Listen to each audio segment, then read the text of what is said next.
Hey there, bloggers. Welcome to the Bloggers Calendar.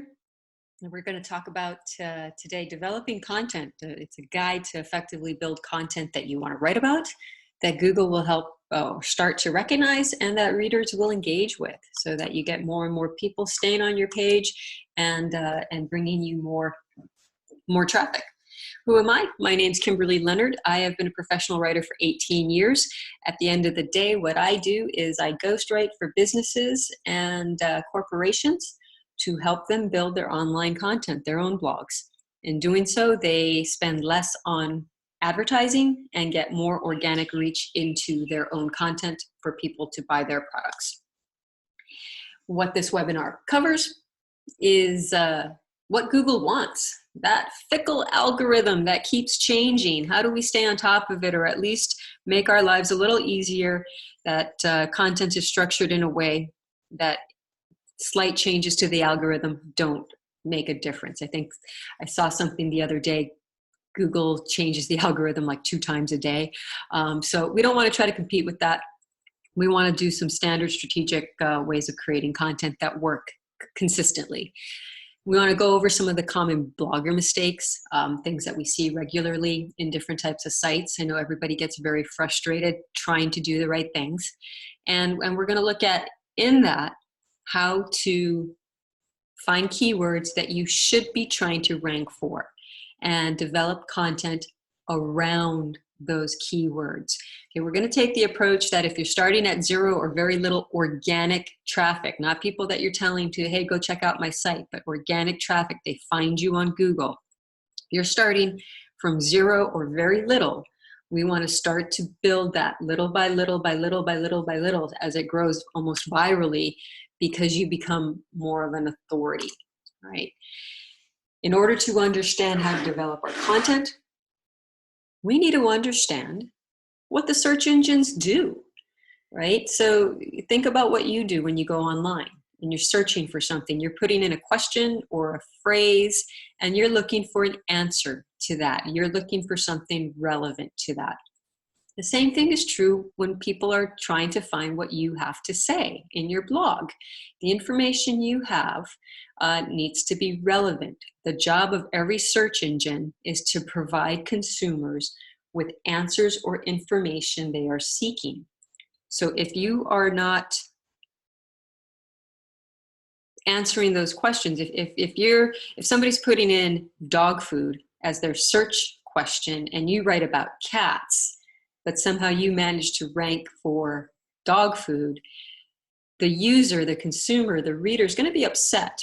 So Google, part of their algorithms is picking up all of those little things in terms of, all right, somebody put the tag dog food, but they only write about cats. They're not relevant to this, and they're going to penalize you for that. So we want to make sure that you're structuring things in a way that keeps you relevant, right? Now, there are common mistakes that we all make as bloggers. Sometimes it's just time. Sometimes it's just we don't know. Sometimes we just don't have the little extra things to connect the dots and pieces of the puzzle, right? So we just talked about being relevant, all right? Second thing that we try to do is we try to play against the big boys. You know, if you're writing about, going back to that dog food search, if you're trying to compete with Petco right off the bat, chances are you're not going to compete. They're too big, they own the market. We need to find ways for you to win in the right areas. And there are ways to do that. You may have relevant content that is just not optimized properly. So we're going to talk about that. And at the end of the day, it's all about developing a business strategy that leads to your marketing strategy. Even though it doesn't cost a lot to start a blog, it doesn't cost a lot to maintain it. If you're getting organic search results, it doesn't cost a lot to market it. At the end of the day, your blog content is your very first marketing strategy. And if you're not looking at it in that respect, then you're going to be stuck in what people call a hobbyist blog rather than a professional blog. And we want to, I'm assuming you're on this webinar because you want to transition out of that and make your blog something you can monetize, you can make a living out of. Why is this so hard? right? I mean, it has to simply do with the sheer number of blogs out there. And as of right now, today, there's more than 30 million bloggers around the world. This number keeps going up. As we're doing this, there are people who are starting a new blog, and most of them fail because people lose interest. They don't end up making money. They just don't see the result, okay? Or they move on with their life. They just changed hobbies, or kids grew up, whatever it was, went back to work. There's a lot of different reasons, but you just need to understand there is a lot of competition out there. And it doesn't matter what niche you're in. There's a lot of competition from a lot of different areas. It might not even be directly what you do. You might be a personal trainer helping people resolve back problems by strengthening their core. Well, you're also competing with massage therapists, chiropractors, doctors, physical therapy centers. All of these other things are part of your competition. So if there's 10,000 blogs competing with you just as a personal trainer, you have to add all of those other things in there. So we need to look at how we're approaching that. And this is the goal, how to win the search engine game, right? We don't want to compete with the heavyweights, at least not at the beginning. I mean, again, going back to if you have zero traffic, how do we get you to 1,000? How do we get you to 2,000? How do we create these little milestone wins that eventually you say, you know what, now I've got 50,000 organic views a month.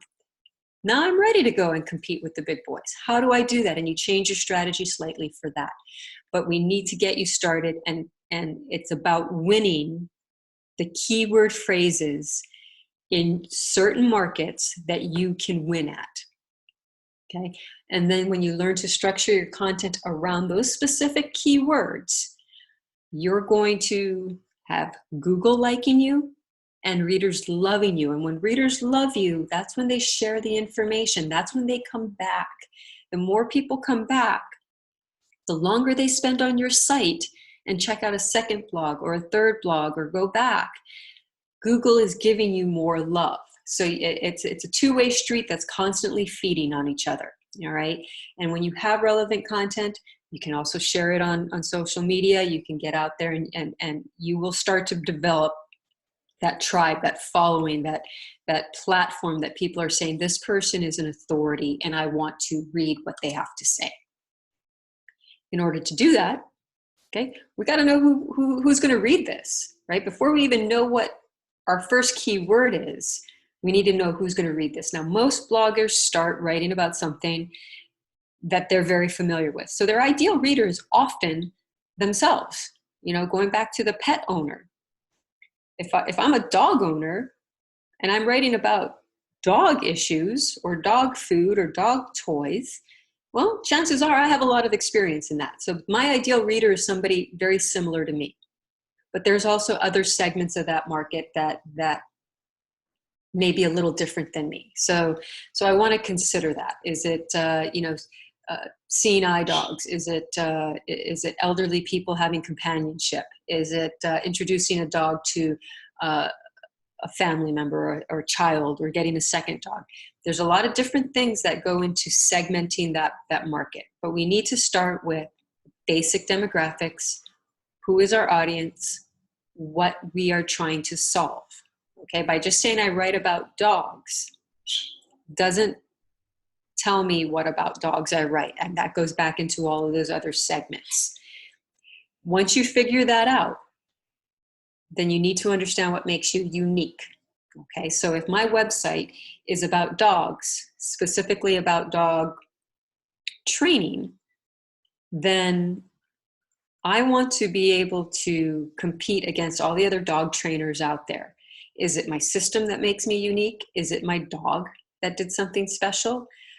What is it that's going to make my stories, my content stand out? I mean, you need to spend a lot of time in marketing. They say the ad writes itself once you've spent 2 months doing all your market research. And that's what this is. Once you understand your ideal client, the ideal reader, the writing starts to happen more naturally. And so when we're talking about that mindset, okay, we sometimes have to change what we write about, okay? And I'm guilty of this as well. Writing about what I feel like. Something happened in my life and I'm going to go out there and I'm going to share my experience, thus my new wisdom with my audience. If I'm going to do that, I need to be asking myself at every step of the way, how does my story help the reader achieve their solution? Okay, just because I trained my dog doesn't mean that I am showing them how to train theirs.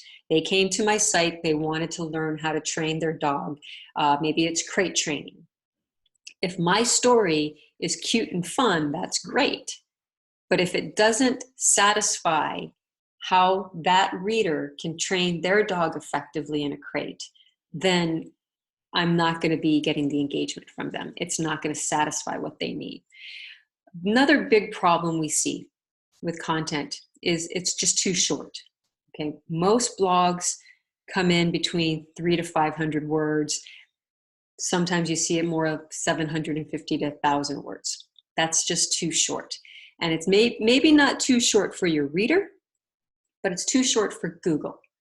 Google views bigger content as being authoritative, as being able to answer more questions.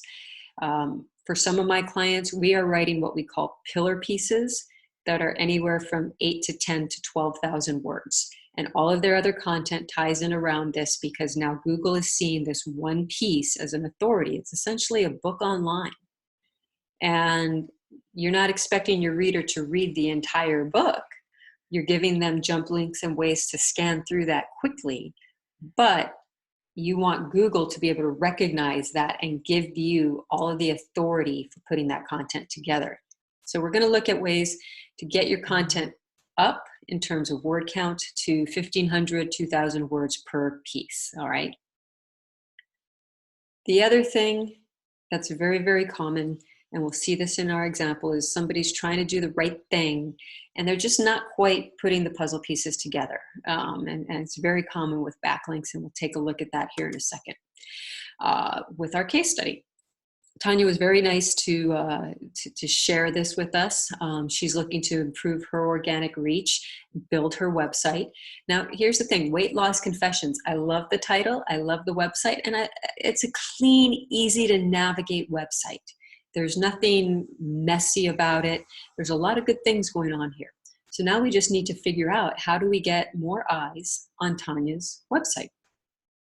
And as she says about her own blog, she writes about untangling the weight loss web. Now, I personally really like that phrasing.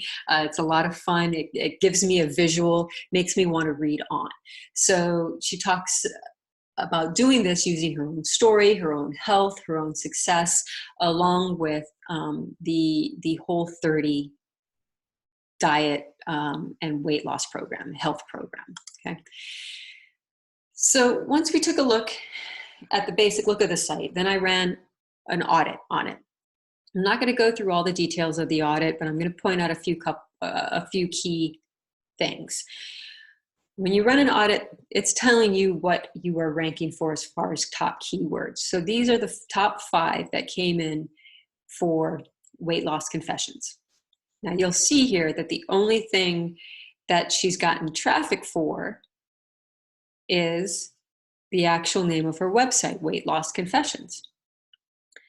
Then she's got Whole30 Experience, Whole30 Day 1, Whole30 Day 11, and Justin's Almond Butter Whole30, right? Now, even though those are ranking keywords, she's still not getting traffic because of them. So we want to look at that, okay? Now, when you're looking at this audit, we'll go over this a little bit more in a second. You've got your position, you've got your volume, that's how many times in this audit period that this word was searched for online, this phrase. And then you've got CPC, that's your cost per click. So if anybody ever wants to try to figure out what your return on investment is based on your content, think about how much volume you get from your keywords and what that aggregate would be in terms of the cost per click. That's what large companies are looking at when they're trying to save money on ads. All right. Another thing that Tanya's been doing is she's been very active building content or building backlinks on other websites. Okay, she's been going all over the web. She had something like 247 backlinks, I think, which is great. It means she's out there and she's promoting herself. But when we look at the type, it says no follow. So what happens here is some websites, usually in forums or comments on other blogs, when you put your comment in and you put your link there, you think you're getting some Google love, some link love there. But most of those forums are designed to be no follow because they don't want people to just spam links in there and do that. So engage with influencers, make relevant, solid comments to their content, put your website in to hopefully have somebody say, oh my gosh, that's really insightful. I want to go check out her website. But don't do it because you think you're getting any link love for it, okay? So going back to these keywords, all right, let's look at the volume. So Whole30 Experience has a volume of 260. It's not a lot, but it's better than the 5 people that have come to her site so far. And those are the types of things that we want to look at in terms of trying to rank for. Right now, her position is 82.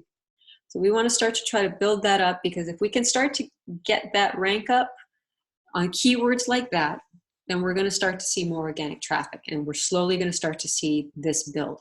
Remember, building content and improving your search engine ranking is not an overnight thing. If anybody tells you they can do it in a month, they're not doing it in a way that's going to have any sustaining value. They're using black hat techniques, and they're trying to manipulate algorithms. The algorithms change and you get penalized. And if you get penalized, it can have a longer lasting effect than just, you got a ding here and let's recover. Google isn't as bad as they used to be, but they do pay attention to who's using black hat techniques, and it takes a while to recover from that, and you have to do some work to overcome that, okay? So let's look at the basic keywords, right? So Whole30, this is probably one of the basic keywords that we're looking to rank for. But again, we're going back to those big fish, right? These are all huge competitors, major publications. It's going to be hard to compete with US News or Whole30 itself, or Woman's Day. Other people online are searching for best diet or how to lose weight, things like that. So let's go losing weight. Again, big players, big publications. We want to try to find a way to not be competing with these guys, but starting to put ourselves in the mix of getting organic traffic. And again, best diet, all big players. So how do we start to take these keywords that people are searching for and make it a little more specific and mix them up in our content so that we're getting 3, 4, 5, 6, 7 keywords that maybe each have 200 to 400 traffic views all in one content piece. And that's where we use these long tail formulas, right? So I just put 3 of these together. There's a few more that I put together that are going to be used in the content calendar with this particular site. But again, we're looking at Whole30, best diet, and I also did paleo diet. So in this one, looking at what somebody might be looking for in terms of a competitor as a diet plan compared to Whole30. So we want to try to be able to rank against that as well, because that can drive traffic. So we're looking at the keyword, which is a long tail, meaning it's more than just Whole30. It has Whole30 and then something that qualifies it. So approved snacks or approved sweeteners, things like that. The volume, okay? So when you see the higher volume, you're usually going to see a higher keyword difficulty. That keyword difficulty goes from 0 to 100. 100 is the hardest to rank for. So if you're looking at that 80.48 for Whole30 approved snacks, it's going to be hard to knock the competitors out for that keyword.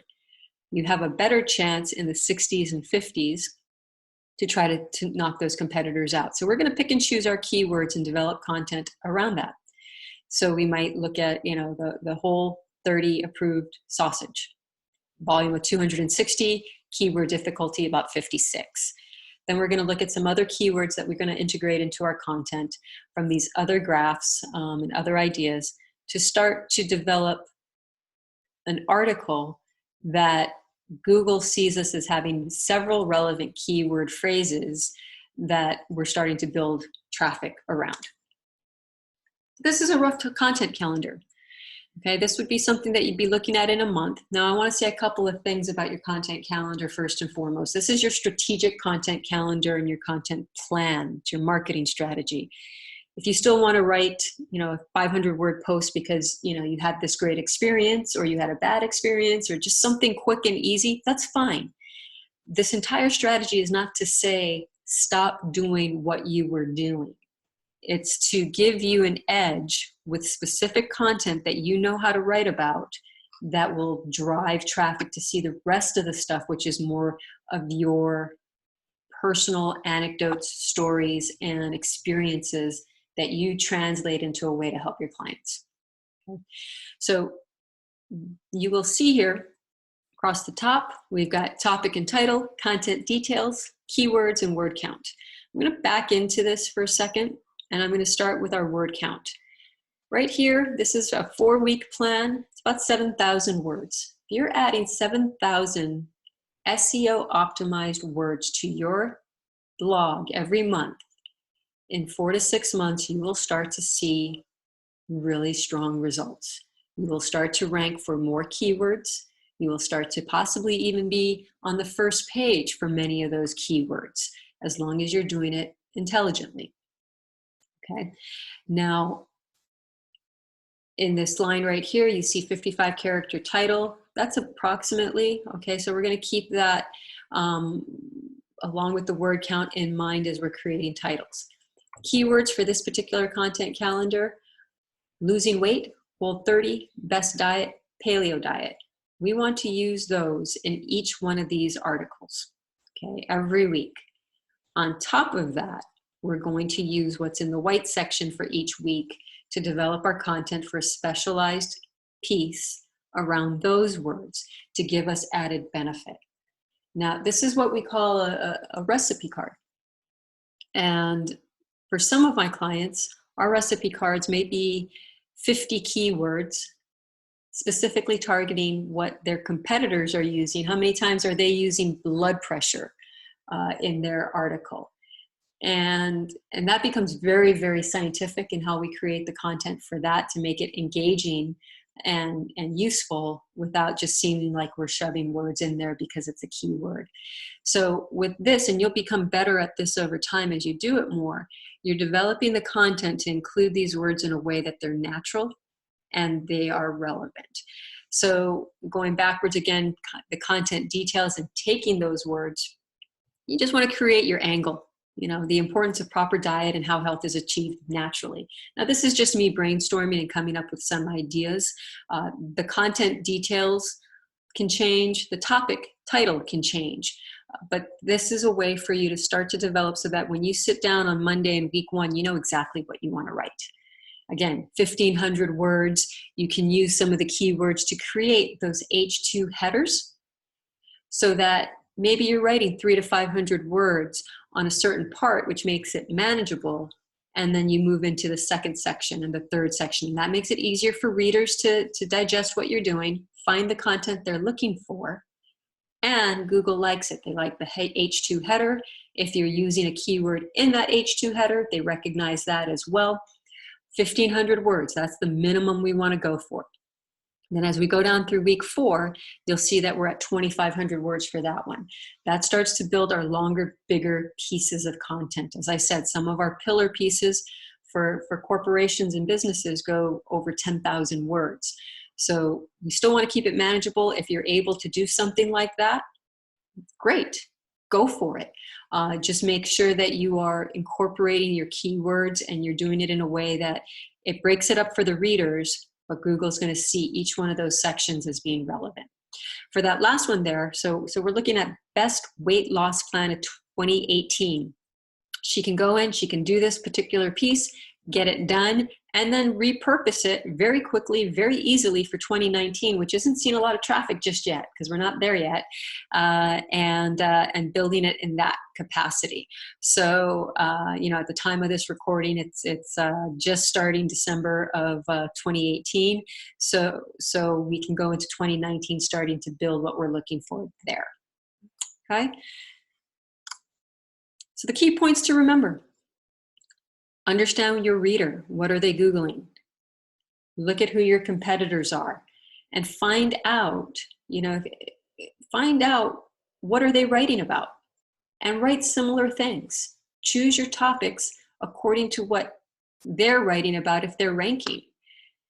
Determine what keywords in there you can win at. You can use it's a free Chrome plugin, Keywords Everywhere.